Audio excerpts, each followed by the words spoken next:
Good evening, everybody, and welcome back to the Celtic Way YouTube channel, the Facebook page, and the X channel as well, the X account. My name is Ryan McGinlay. Today I'm delighted, as always, to be joined by Tony Haggerty, Haggerty10 on the X handle for St Johnstone 1, Celtic 3. I was definitely, as we'll get on to talk about in this post-match reaction, a game of two halves. First half, Celtic were not at the races. Second half, they turned it on just in time and got the win. Tony, how are you doing this evening? I'm sure you're feeling a lot better than you did after 45 minutes had passed, and we were messaging each other saying how bad they were. Yeah, I'm very well after that second half. Certainly picked up. I'm in the St Johnstone press room. This is where the players and the managers do their after match stuff. Hence the sponsorship board. Feel as if I'm on Sky TV being grilled, but there you go. But this is where Brendan Rodgers and Callum McGregor sat afterwards and gave their answers to the relative pressers or the Q&As that you might have read already on the Celtic Way. Yeah, absolutely. They're all available on the website. Some of them are available just now, and some others are coming out later on in the night. So please keep your eyes peeled for those dropping on the website as they do. They'll be dropped in like hourly sort of rates. So there's still a few to come on. There's a few more to come later on in the night as well, once they're available to be viewed. Before we get started into talking about the game, I'd like to thank, as always, our sponsors, who are MPH Group and Navien Boilers. MPH Group are Scotland's award-winning family-run all-trade specialists who are covering mainland Scotland. Winter's rolling in, winter's certainly here, and if you're thinking of giving your home heating system a boost, then MPH has an enticing Navien Boiler Winter Promotion just for you. When you opt for a Navien Boiler installation through MPH Boilers, not only are you choosing top-tier efficiency, but you're also getting a free Navien Internet Controller, which can crank up your boiler's efficiency to an impressive 98%. The cherry on top is that they're covering the first year's service as well, with no added costs. And you may be wondering why Navien. The reason for that is they're gunning for Product of the Year at the H&V News Awards, the Oscars of the heating world. To top it all off, the Navien ON range comes with up to a 12 years parts and labour warranty, which is some serious peace of mind. A big shout out as always to MPH as they're nominated for Small Company of the Year at the same awards. Excellence recognises excellence. MPH even offer flexible finance options, so gear up for the chill and consider making a smart move with MPH and Navien. If you are looking for plumbing, heating, kitchens or bathroom work, then look no further than MPH Group, and all their links are in the description. Tony, I think we should probably start with the negatives before we go into the positives in this game, because there's plenty of them in the first half of that game. After 45 minutes, Brendan Rodgers was talking after the match about saying that he was the most raging he's ever been as a manager, and that's not just at Celtic or at it's any team in general. You know, you think of some of the results that he's maybe been on the end of, especially in Europe, and then you think of this St Johnstone game, and this is the angriest that he's been, down to the performance of the Celtic team in the first half. Some notable individuals that really didn't turn up to the races. They weren't at the races whatsoever. What was your take on the first half? Obviously, St Johnstone, well, Celtic had chances in the first half, didn't take any of them, and St Johnstone took theirs near enough towards the end of the first half and went in 1-0 ahead. So what was your makings of the first half in general? Last week we said they were turgid. That first half was insipid, and I'm glad I'm glad Brendan Rodgers read the riot act. That's exactly what I want from a manager, and it was out of character for him. We saw how awkward he was at explaining the fact that he had to get angry, but even nice guys get angry, good guys get angry, and thankfully it's worked, Ryan, because you could have went through every member of that team in the first half. Yep. And grabbed them by the scruff of the neck and said to them, shake yourself out of this lethargy. And it was lethargic, it was lazy, and it was brutal at times, and it was a hard watch. And they got what they deserved by going behind, to be honest, because I think they were, again, guilty of thinking we just need to turn up and things will happen. Good players make things happen, and in the second half, the good players made things happen. Felt sorry for Turnbull when he got the hook, because up at that point, up until that point, Matt O'Reilly or a number of other candidates could have been the recipient of that substitution. So, as I say, I'm delighted with the way Rodgers responded to the players at halftime, because that's what they needed, some home truths, and it highlights the need for players to come into the Celtic squad. Ryan, they are shorn of quality players like Samaida, Hatate and Abada, who would make a difference, but they don't have them at this moment in time. But they're limping on to January, where hopefully they can get in some quality reinforcements in the players that the manager wants. And I get back to it. You don't like singling players out, but again, Joe Hart's positioning for the goal is suspect, to say the least, isn't it?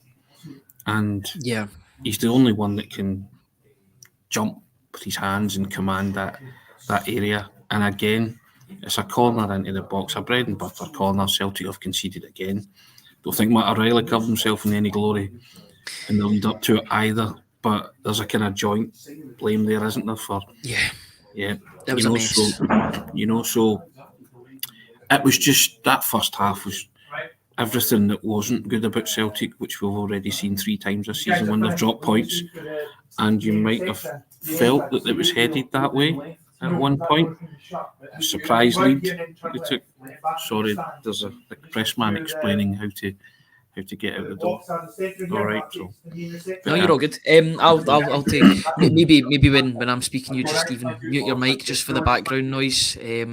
Probably should have said that at the start of the video, but you can't control these things. We talk about on the podcast, control the controllables. This is an uncontrollable in terms of the atmosphere. Tony's live at the game. You can't get more authentic than that, and maybe you'll get some background noise.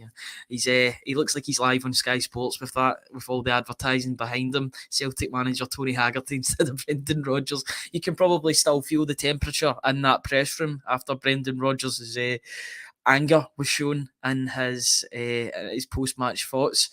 Yeah, first half, that goal in particular, the only goal of the half from the St Johnstone player whose name escapes me, unfortunately. It was a complete mess. Mess from Matt O'Reilly, who scuffs the clearance. Joe Hart gets lost. He gets bullied in the box. That was one of the words that Brendan Rodgers used. Yeah. He pulled no punches in his post-match stuff. His post-match interviews, he said that they were bullied in that position, and they were. It was a feeble attempt at defending a corner. Do you know what was annoying about it, Ryan? Because you'd watched Celtic concede the exact same goal the week before. Absolutely. And I was speaking to someone in the press box who was a former goalkeeper, and they made a great point, and I said that Joe Hart's allowing himself to be pinned by either his own players or opposition players, and he can't come out and be commanding. And we've watched that goal. It's the exact same goal he lost last week and this week.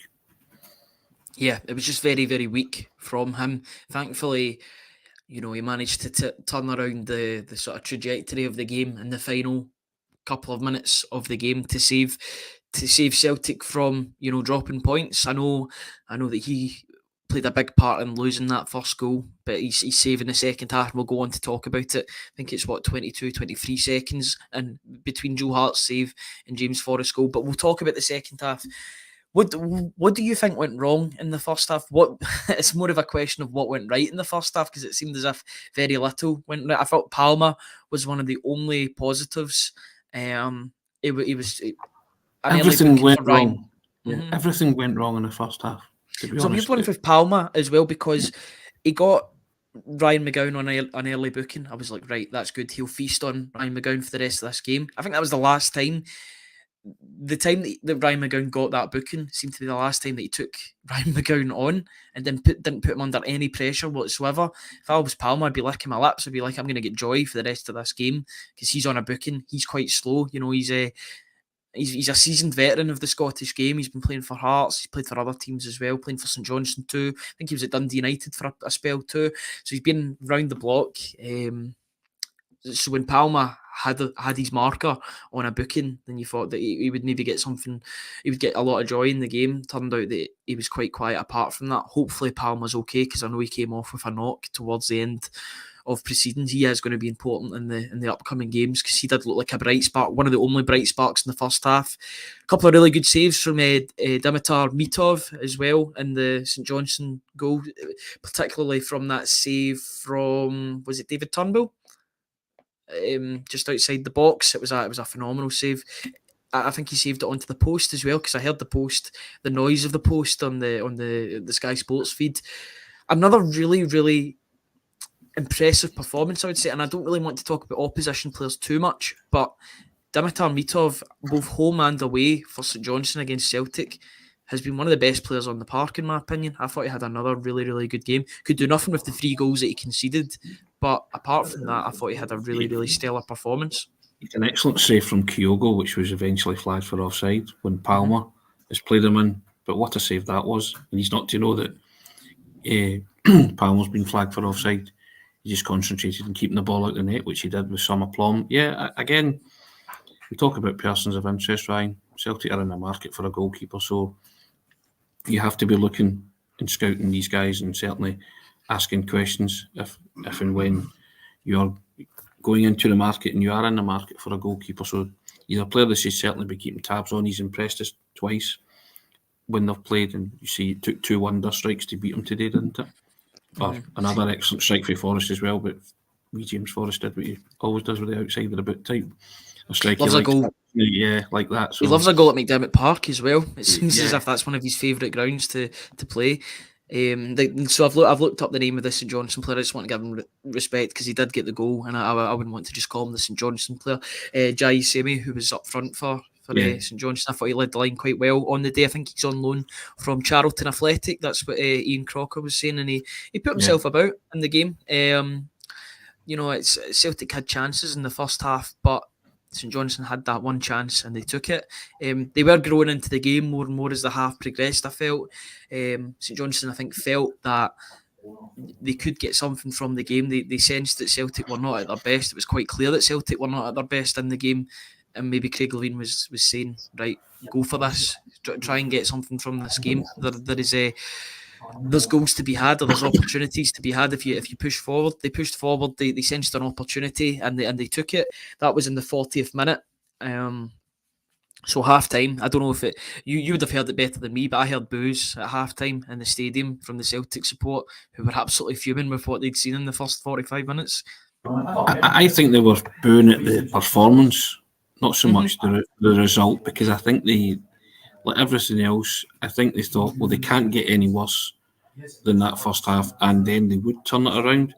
But when you get to 3/4 of the game gone and they still haven't turned it around, then there would have been that seed of doubt. But that seed of doubt was removed the minute Callum McGregor scored. And from that quarter of the game onwards, I think just slightly before it, Callum McGregor grabbed it by the scruff of the neck, and he was excellent. And Matt O'Reilly seemed to take his lead off from the skipper as well, because he thought anything you can do, I can do better. And Matt O'Reilly was having a howler up until then, an absolute howler. He was having a dreadful game. and then that last 20 minutes, they played like world beaters, didn't they? Could have scored more than 3 goals, to be honest, because they just pummeled St Johnstone. And as I say, once it went to 1 each, there was no doubt where the 3 points were heading. But it was a worry. Seems like that, yeah. It was a worry up until that point, until they got an inspired breakthrough from their captain, who decided, right, first goal of the season, what a belter it was. And but there was that performance in them. We were texting each other off air and in the group chat and saying this had the makings of a St Johnstone Hibernian Motherwell game right up till the 67th minute, didn't it? And you just thought, you didn't see who was going to bail them out. They still had a lot of territorial and a lot of possession, but they seemed to be going nowhere. And there's players that today just didn't make a contribution at all. I include Yang in that. Yeah, I think we've got to touch on him. He was a player that I was going to single out actually, and not in a good way. And I don't want to put this on him, but no. He was actually quite dreadful today. There was a reason why Yang get taken off at halftime today, and unfortunately for Yang, it's a bit of a double hit because he had a poor performance, and then the man that came on. I know people are saying that Callum McGregor was the catalyst, including the manager. He was saying that Callum McGregor was the catalyst. I beg to differ. I think it was Mikey Johnson that was the catalyst at halftime. There was a guy that wanted to take his opportunity when he was given it instantly, and he took his opportunity against Lazio as well. I think a lot of people were calling for him to start the game today from the off, but he came on instantly. He looked like a guy that wanted to go 1v1 against his man and make things happen. Such a key performer in that game, and I think it shows character. it's that character that I think has been missing from his game in all these years. But this was a real character building performance. Now I want to see Mikey Johnson push on and become the player that his promises. To be honest, he's so talented in that 1v1 situation. We've talked about that. Brendan Rodgers talked about that after the game. I think it was a masterclass from him in the second half, to be honest with you. Brendan Rodgers called him outstanding. He's outstanding impact and outstanding contribution, and I think he gave Celtic real forward impetus. But again, he can beat a player lovely. He can do lots of things. But I'm just wanting that end product because it deserves an end product. A lot of Mikey Johnson's work. But that's what's lacking. I mean, he cut inside one of the times and then he skied it, didn't he? Yeah. At one point, you're just thinking, Mikey, that's microcosmic of your career. You do some wonderful, wonderful stuff, and then the finish or the final pass lets you down. But he certainly tried to make things happen for Celtic in an attacking sense, and that 45 minutes was really good from Mikey Johnson. So can he build on that? Will he get the opportunity to build on that? The manager, as I say, can't get any more higher praise than the manager labelling you outstanding. So it's up to see what Brendan Rodgers now does with Mikey Johnson moving forward. But if you're asking me right now if there's a choice between Yang and Mikey Johnston out wide to start matches, then I think your answer's there from today, isn't it? It's got to be. I don't even think it's a question at this point. Yeah, I think it's. I think he's already in the starting lineup for. There was no talk of him getting a knock or anything like that. But if he's fine and if he's 100% for this game, because it is a factor, the fact that he's had good performances in the past, and then he'll pick up a knock somewhere, and then he'll be out and he loses all his momentum. If he's fit and available, which I'm presuming he is, because there's no talk of a knock or anything like that whatsoever, then I think he'll be in the starting lineup for Wednesday night's game against Hibs, and deservedly so, because his past couple of cameos have been really, really positive for the team, and I want to see what he can do from the start. I think he might well get rewarded in midweek, to be honest. And I would say this time, a lot of people know my thoughts on Mikey Johnson, but I think he would deserve that because his contribution was valid today. As I say, I'm nitpicking about his final delivery and his final ball, but if that comes along, then you would have a dynamic player in your hands. He just needs to string it all together, Ryan. He's almost there, but not quite. But you've looked at Mikey Johnson the past couple of games and you've thought, okay, there's a determined wee guy in there. He's playing for his future at Celtic and he knows that, doesn't he? But there's a lot in his locker, but there's a lot that's missing as well. So can he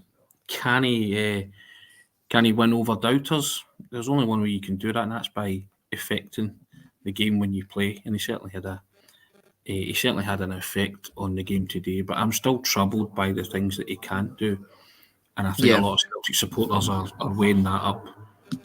So I would have been more pleased had he got on the score sheet like Forrest today.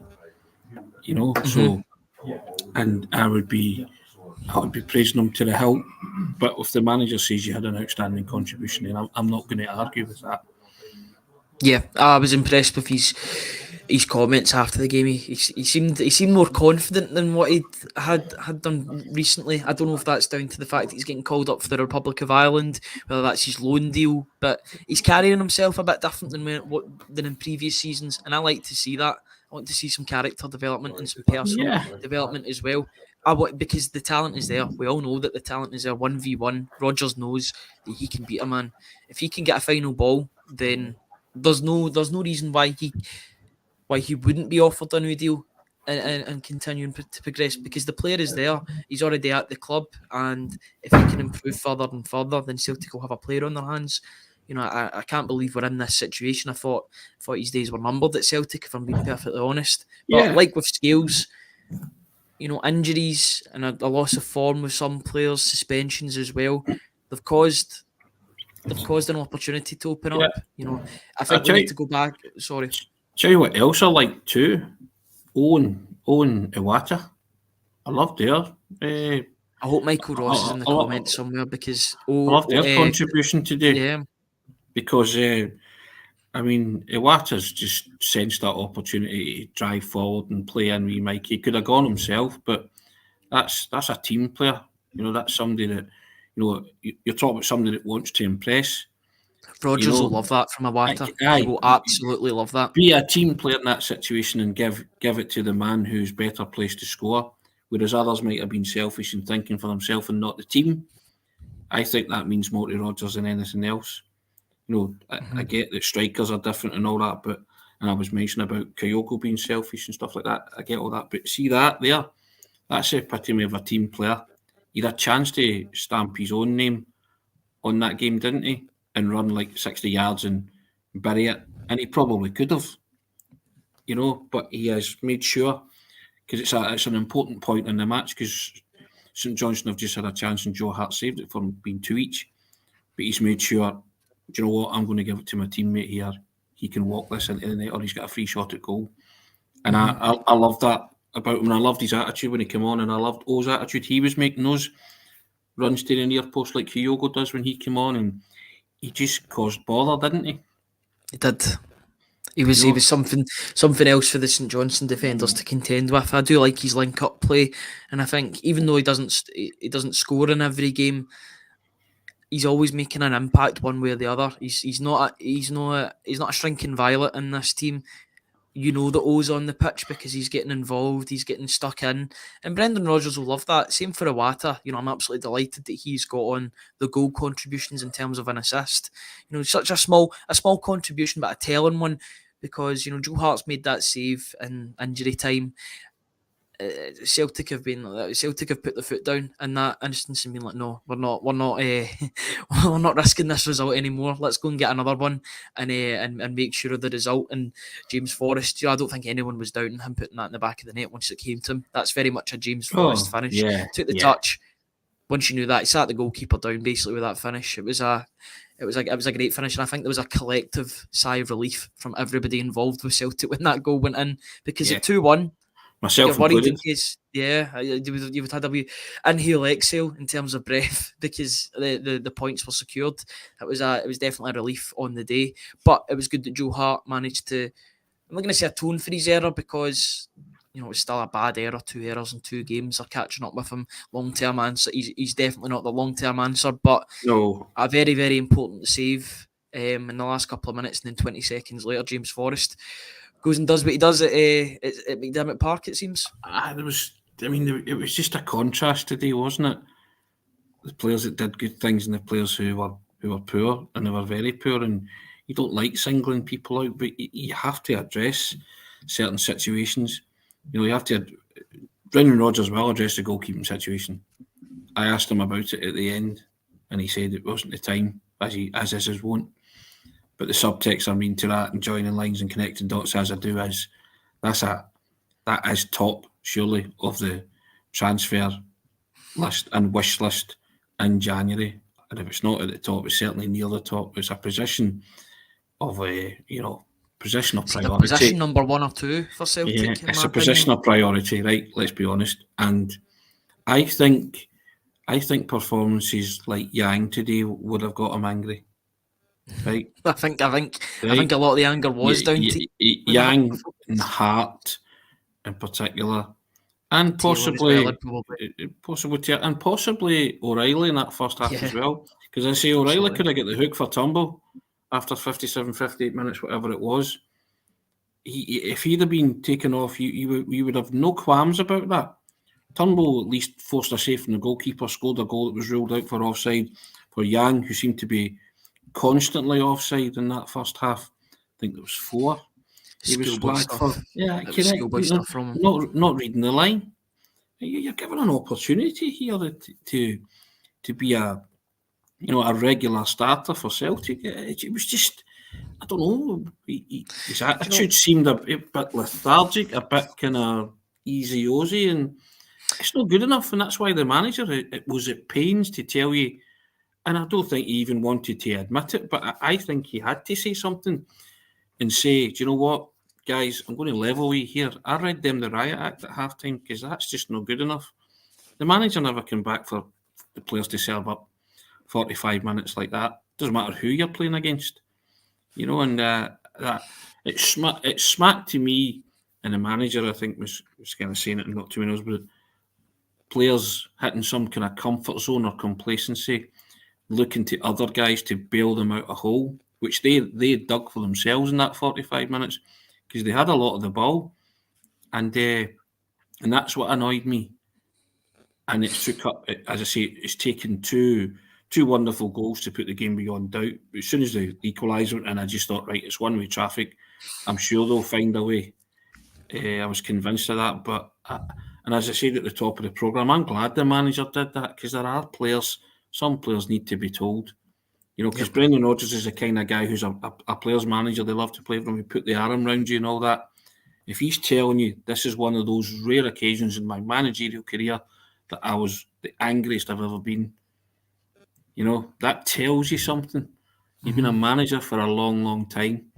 So the bar that he sets for himself personally and for the players, you know, was nowhere near the level of requirement that he sent out his team to do a job, and he's quite rightly had words with them. I'm all for that, Ryan. I'm all for that. This is exactly what I was thinking. Do you know, it's quite funny that Smell the Glove was saying that, the Korean interpreter. Now, I know that Celtic do have a Korean interpreter. Yeah. They would have. I think Yang would have been able to tell how angry Brendan Rodgers was, judging by his reaction. If he's still angry at full time with a 3-1 victory, the fact that he's still angry shows you how fuming he must have been at half time. I think the decibels have been quite high in that dressing room. Because he's probably thinking, why does it take me going off my rocker to get you guys to do what you do? You know, so in the second half, you know, so I can't for the life of me. You know, you said there it was kind of a tale of two halves, you know, and it kind of wasn't it? In fact, it was a kind of 3/4 game and a quarter game, really, wasn't it? So that's a good way of putting it. A game of thirds. It was a game of thirds because there was 2/3 of it that was not worthy of even talking about, basically, any great deal because of how bad it was. But there was another third of that, 33.3% of that game at 20 minutes that Celtic were just at a really, really good level when they were passing the ball about. I think we should go on and probably talk about what I think will take some beating for goal of the season from Matt O'Reilly, to be honest. Now, you talk about Callum McGregor's goal. That's trademark.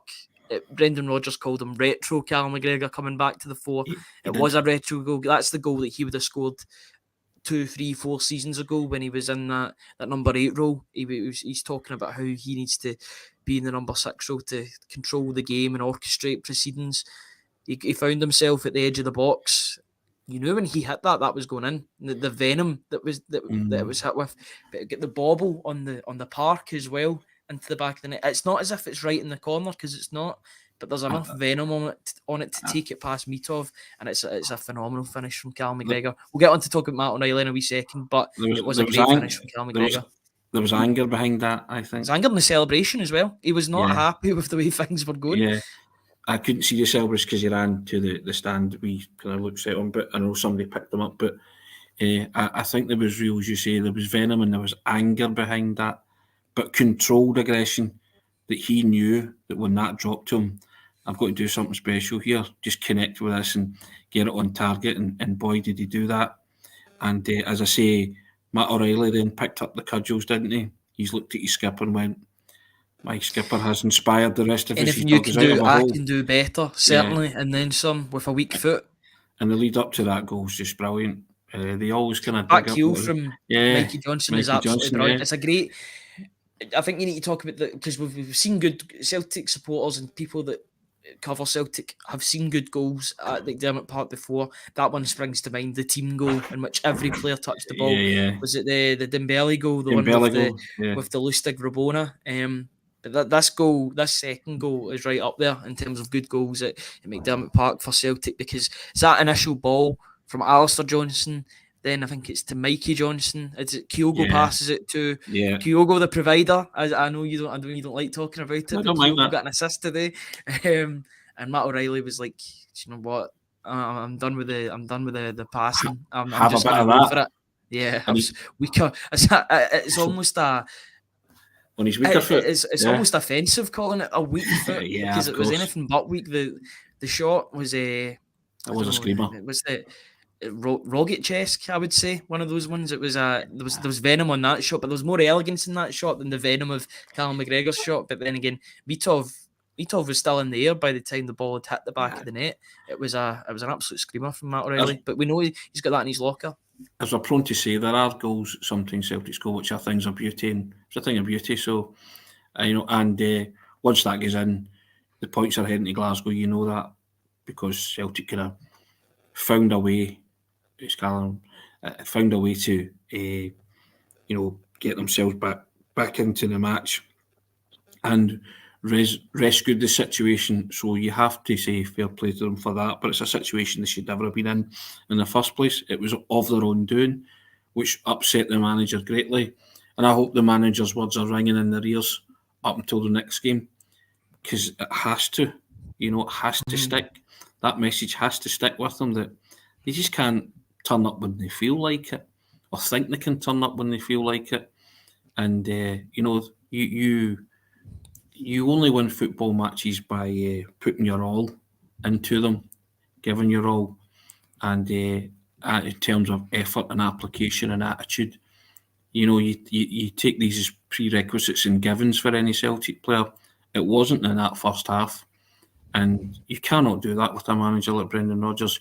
He will defend you all day of the week in 24 hours a day, 24/7, and twice on a Sunday, but not when you serve up that. That's not the kind of performance that he came back to Celtic for. That's woefully short, and big up to him for doing that. He's been quite bold and brash the past couple of days in terms of his statements to the media, in terms of transfers in January, stuff like that. So I'm liking this Brendan Rodgers, the guy that gets angry as well and can show that side to him. And he was all right with me. He gave me a smile, to be fair to him. So I was kind of ducking his eye. I'm in the clear. I don't know if my performance was to his liking or not, but certainly maybe the questions were, because he gave me a smile and he gave me another name check. So I'm always kind of thankful for that. But I think those choice words should be ringing in every Celtic player's ears from that first half, because they were 45 minutes away from, a crisis, as you say, slump, or another disaster. But at least they had the wherewithal to dig themselves out of the hole that they'd created, and aided and abetted by some nice cameos from the substitutes and two world-class goals, two brilliant finishes. Yeah, I think you used the crisis word there. I think a draw would have been a crisis today as well for Celtic, because that would have been 3 games in a row that they'd failed to win, both in Europe and domestically. So the fact that they got I was watching the game, and when I seen that Callum McGregor was celebrating the equaliser, I was like, "That's good. That's all well and good, but you need to win this game." I think they knew with that first goal, they knew that a second one would come shortly after. It certainly did. The midfield certainly came up trumps. Is there anything else you want to talk about regarding the game? Any? No, I think what we'll talk about is I'm getting a nod to sort of vacate the premises from the St Johnstone. You're the last man standing. I'm the last man sitting or standing, wherever you want. We'll do it all again tomorrow, won't we? And we'll do it in the company of the wonderful man that is Hamish Carton. So look forward to that, Ryan, with the 3 amigos on board. But I think we've covered the basics from today. We certainly have. We can definitely talk about them in more depth tomorrow. Hamish, I know, was tweeting during the game as well, so I know he'll be well versed in everything to do with Celtic. It'll be Hamish's debut tomorrow morning. If anybody wants to tune in, and we'll hopefully it's a stellar debut for him. I'm sure it will be. He'll be the host, so it'll be you and I will be the pundits tomorrow, which will be an interesting dynamic. I'm sure it'll work brilliantly, but I'm really looking forward to it. It should be live at 10 o'clock tomorrow. Can't wait for it. It should be good. Hopefully everybody can tune in, and if you can't tune in live, just remember they're recorded as well, so all the streams are available on the YouTube channel, and then they'll be available on Spotify, Apple Music as well, on the podcasting section of them. We will endeavour to put them live as soon as we can as well. With regard to them, Thank you very much, Tony, for joining me. I'll just go through the sponsors very, very quickly. We really do appreciate MPH Group and Navien Boilers for sponsoring today's video, as they do with all of our videos. They are Scotland's award-winning family-run all-trade specialist covering mainland Scotland. They've got an enticing Navien Boiler Winter Promotion just for you. Not only would you be choosing top-tier efficiency if you take this, you're also getting a free Navien Internet Controller, which can crank up your boiler's efficiency to 98%. They're covering the first year's service at no added costs. The Navien ON range comes with an up to 12-year parts and labour warranty, which is some serious peace of mind. A big shout out to MPH. They're also nominated for Small Company of the Year. Excellence recognises excellence. They even offer flexible finance options. So gear up for the chill and consider making a smart move with MPH and Navien Boilers. So if you are looking for plumbing, heating, kitchens or bathroom work, look no further than MPH Group and Navien Boilers. Once again, I know that we don't have the ticker tape at the bottom of the screen, but if you do subscribe to www.celticway.co.uk/subscribe. I think the deal that's on after the Black Friday stuff is £4 for 4 months or £18 for the year. If you are interested in what we're doing and want to support us even further, please visit www.celticway.co.uk/subscribe and get involved. Tony, thank you very much for joining me. I really do appreciate it. Pleasure, as always. You get yourself safe and home and safe rather, back to where you're from. And I'll see you tomorrow for Hamish's first show as part of the morning briefing. Looking forward to it. Look forward to that, sir. Take care. Thanks very much. All the best, guys. Thank you very much, guys, and we will see you all at 10 o'clock tomorrow.